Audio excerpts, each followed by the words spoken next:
Do not open this door. Do not open the door. Do not open the door. I don't like it.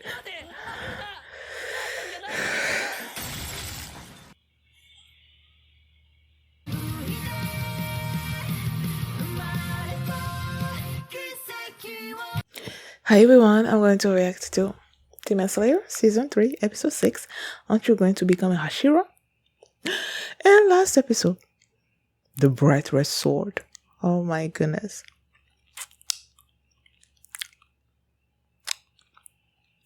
Nezuko coated Tanjiro's sword with her blood, imbuing it with her power, exploding firepower and stuff. And the sword became red. And then Tanjiro used it to slice 3 of the heads of Hantegu. And then there was one left. And he turned around.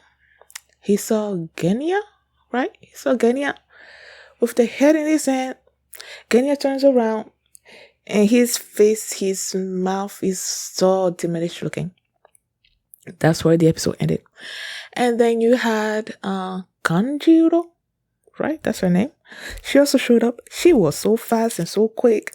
And she defeated like a demon that was after that had the chief of the swordsmith people in his hand and whatnot. She defeated that. And did it show... I feel like they showed Tokito also. Yeah, Tokito was facing what's his name? The upper Gyoko. I think that's his name. Yeah, upper 5. He was facing Gyoko, and Gyoko had enclosed him in this water prison. Oh, I believe when I saw that, I was reminded of Naruto when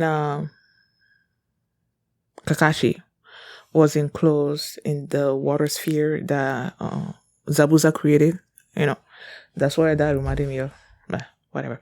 So that's all I have my last episode. And before we get into this one, if you guys have a reaction, please give it a thumbs up, subscribe, and please consider supporting my Patreon at patreon.com/filmy. And I'll start this episode. And here we go.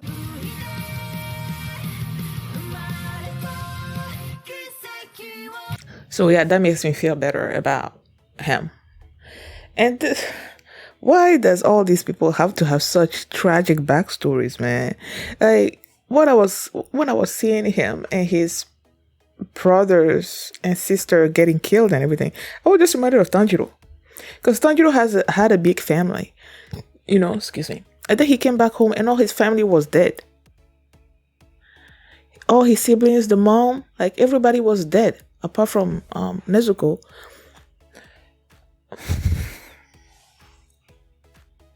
I just now realized that from their whole family, Tanjiro and Nezuko are alive. And from these people's family, Genya and his brother are alive. Like 2 siblings from both families. Now I wonder who's the one that turned the mom.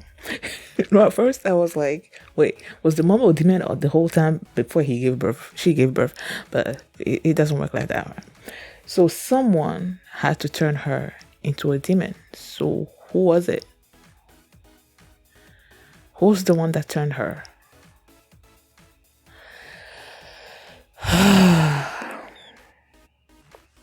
And it seems like it seems like they were aware of demons, that demons existed and everything. Because when it came to Tanjiro didn't know anything. Like he was walking, I think it was like it was night, and then did he go and deliver something to somebody, and the person was like, stay here because the nights are dangerous or something or other like that. It feels like he didn't really know anything about demons until he got home, and then he saw his family killed and everything, and that's what started his journey and all of that. But in this particular case, at least in Genya's brother's case, his older brother's case, it feels like he knew about demons, because when Genya was recounting the story, and then he said that he wanted to, before they went into the backstory, when he thought he was gonna die, and then he went into the backstory, he's like, he wanted to have his brother acknowledge him, and then he also wanted to apologize for what he said to him. I'm like, okay, what to apologize for what? So they went into the story. The mom the mom and the kids were being abused by the father. I'm like, when they said the father died and was killed, I'm like, good riddance. That's why I was taking good riddance to him. I feel like I shouldn't be saying or thinking stuff like that. Forgive me. But that thought crossed my mind. I was like, good riddance. And then, the mom wasn't coming home that night. And you see, at first they showed Genya, right? Genya awake and worried. But then they went to Genya's brother. What's his name? I probably know it, but like I don't remember.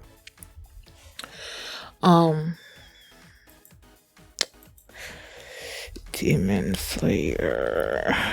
Genya. Older brother.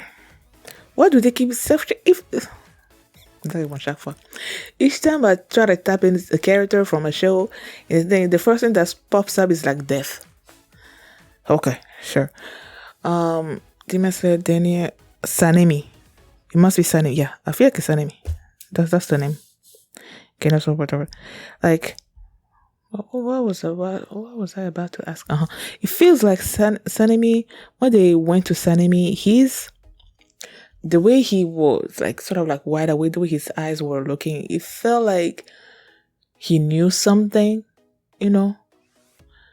about the mom, that is not just like worried that the mom was not coming home, but there was something else behind the look in his eyes. So, and then he told Genya, to take care of the others and that he was gonna go because they made a pact earlier. I don't know if it was during the same day or previously, but they made a pact that they were both gonna protect their siblings together.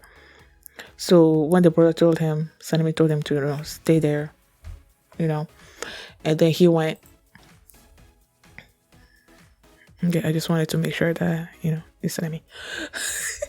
So he left the other kids over there, and they were also awake when the brother left and did studies. Why people break your hearts like that? Like, oh, those little kids, those cute little kids are dead. Because when he came home, he just like basically launched himself at the mom and like took her out of the house outside. And then Genya was saying that he probably brought the mom out there because the sun was coming up and demons and sunlight, they don't mix. So that's what basically killed the mom, right? That means this dude knew about demons and how to slay them. So was he already in the process of becoming a demon core? Was he already a demon core? The demon slayer? I feel like he might have been, right? Because he was holding wait a second, was that the same sword? The sword that he was holding was sort of like short-ish. I don't know how you call it, but it was short. And it's not like a normal sword. It was like one of those things that you used to like cut off meat. Either way, the sword, I feel like I saw Kenya in the previous episode holding that sword. I might be wrong. But he was holding that in his hand. So it's like, I feel like he knew all about demons and he knew how to kill a demon and all of that. But the thing is, did he know that the mom was a demon before that particular night? Was he suspecting something? Like, I don't know. I feel like there's something there that's not totally clear. But yeah. So he's like, when the mom was out there and Kenya got out there, like all the brothers, the siblings were like, and he's like, okay, let me go get help. And then he go outside. He went outside and then he saw Sanemi over there with the mom, and then he was holding the mom, and he's like, you basically blaming him for killing the mom. And I don't quite remember exactly what he said, but what he said was basically hurtful, it would be something that would be hurtful to Sanemi, right? And while he was there thinking that he was gonna die, he's like, how did Sanemi feels when he said those things to him, especially after they promised that they were gonna protect their family together, and him saying that and all of that. So that's when Tanjiro showed up, right? And sliced what's his name? And saved Genya, right? Before that happened, last episode ended with Genya all like diminished looking and everything. And then he told Tanjiro that he was the one that was going to kill this upper demon because he wanted to become a Hashira. And that the reason why Tanjiro did not become a Hashira when they killed Gyutaro and whatnot was because he didn't do it alone. You know, he had help. But he was going to be the one to kill this one and everything. And Tanjiro was like, okay, sure. I'll support you. You can do whatever you want and whatnot. And then Tanjiro was like, here, you see the emotion demons, right? They have their head in their hands. And they kept talking. So Tanjiro was like, there's something wrong here. These guys are not gonna die just because I cut off their heads. It's like what they did with Gyutaro and the sister. You know. So it's like, so there was also a smell that he couldn't quite identify them. So then he started thinking about it or trying to smell it again or whatever. Then he realized that there was a fifth demon. And that this demon was hiding. And it's the one that was like, that the original form that we saw when they assembled at the Infinity Castle and everything. That was the original. So that was Hantegu, right? Hantegu. Yeah, Hantegu. Because you have Hantegu, and then you have the emotion demons Karakusegido, Urogi, and Aizetsu. Right. So Hantegu was like hiding underground and stuff. And since Genya was like, he was going to be the one to kill him, Tanjiro just told him, you know what, if you want to kill him, just go over here. And then, you know, he was giving him directions. And I'm like, the guy is searching and searching and searching, and he's not finding anything. I'm like, Tanjiro, you should be the one to go there. That's what I was thinking. You should be the one that was doing all these things. But since Genya was so adamant that he was going to be the one to kill the demon, he was just like guiding him while trying to deflect, trying to keep the other demons busy. But they realizing that they basically knew where Hantegu was, they were trying to, you know, stop them and everything.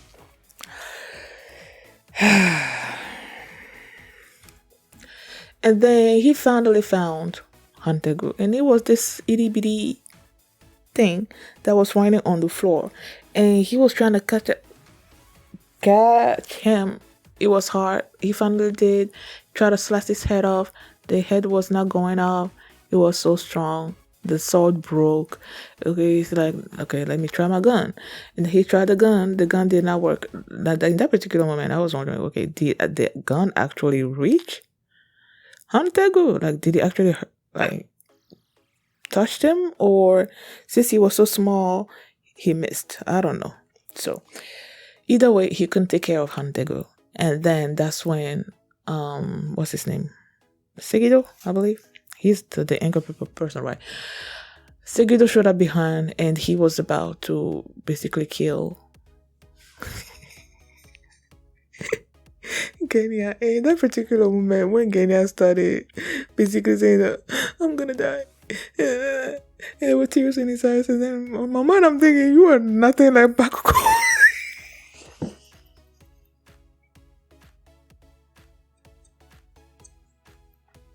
That's what I was saying.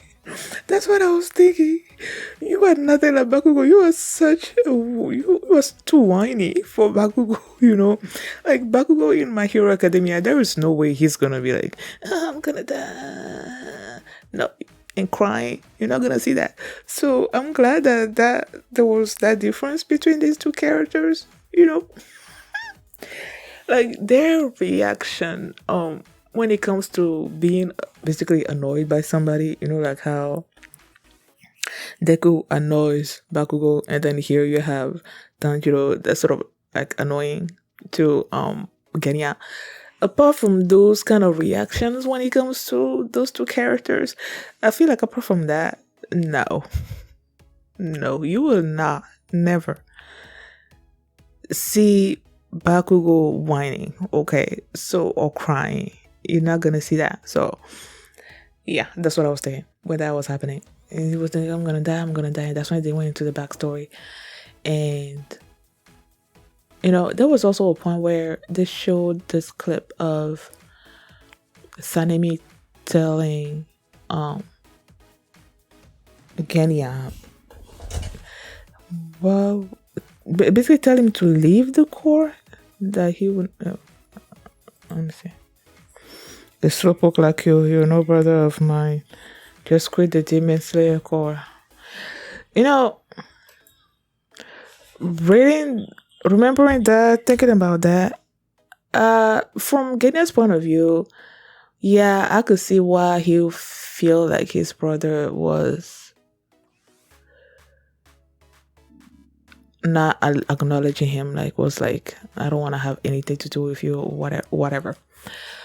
But from my point of view, looking at that, I'm thinking, okay, he is the only brother that Sanemi has left, okay? And he probably knows. Oh, stop it. I was about to say, he probably knows how whiny he is. Like, he just trying to protect him. That's basically what I'm trying to get at. Like, he's trying to get him to quit the core, or either he's trying to get him to quit the core, or by saying all those hurtful things, it's gonna push him to become stronger. Either of those things. But I don't think that it's because he doesn't care about his brother, or he's like, brother of mine, I don't care about you, like, go away. I don't think it's anything like that. I feel like it's either, I love my brother, I want to protect him, so I want him to live this life and try to live some kind of normal life or something or other like that. Trying to have a longer life, because Demon Slayers, they die, okay? There's a greater chance, I feel like, there's a greater chance of a Demon Slayer dying than there are of a person that doesn't know anything about demons living a normal life, at least until they grow old. If you don't encounter any demon that eats you along the way or whatnot, there's a greater chance of you living a longer life than there are of someone living a Demon Slayer life. So, it's either he wants his brother to live the Demon Slayer core so that he can live a normal life and live longer and be happy and try to be happy, because I don't know how, after all that tragedy, I don't know how you can. And well, you can, but it's gonna take a whole lot of work. It's either that, or it's either he's doing this so that he can push him to become stronger, one of those things. I just don't think that's because he hates his brother, or what he said to him when their mom died basically changed the relationship between them. I don't think it's that. I feel like his brother would understand why, even if it hurted him, he would still understand Genya's reaction at that particular moment. I don't think he holds any ill will toward his brother. But yeah, maybe it's because Sanemi thinks that his brother hates him for killing their mom. That's also why he's put this distance between them. But yeah, I don't think they hate. Well, clearly Genya doesn't hate his brother, but I don't think Sanemi hates Genya either. So that's my thoughts on that. So, oh yeah, they also showed a little bit of Tokito. He was still stuck in his prison. And he still had this stoic look on his face. I'm glad that Gyoko put the words on my like, I was trying to describe Tokito's face while he's there with all those things sticking out of him, and like that one face that he still has like all the time, stoicism. His face is so stoic. That's the word that I was looking for. So I'm glad that Gyoko gave me that word. Yeah, that's basically what we saw of him in this episode. There was nothing else. So thank you guys for watching, and if you like this reaction, oh yeah, before I end it, the who was it?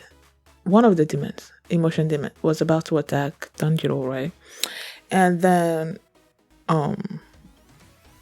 Genya jumped in front of him, took the brunt force of the attack, and then told Tanjiro to go and kill the demon. And Tanjiro was on his way to do that. But then you see all those holes inside of Genya, right? And I'm like, at first I was like, oh, but then I'm like, he's gonna be okay. Because, spoilers. After I read that comment about him eating demons, and then you know, the tooth that magically reappeared, and all of that, they said that he eats demon. If they eat, he eats whatever demon that he's gonna be eating or whatnot, then he's gonna regenerate and stuff, you know. And then there's the after credit also, where Tanjiro was, you know, those I was about to say juju stroll, but no, it's not a juju stroll. That little thing that they do at the end. Tanjiro was asking Kenya that he heard that he hasn't eaten anything ever since they met each other at the mansion, you know, during that season. And was it that season?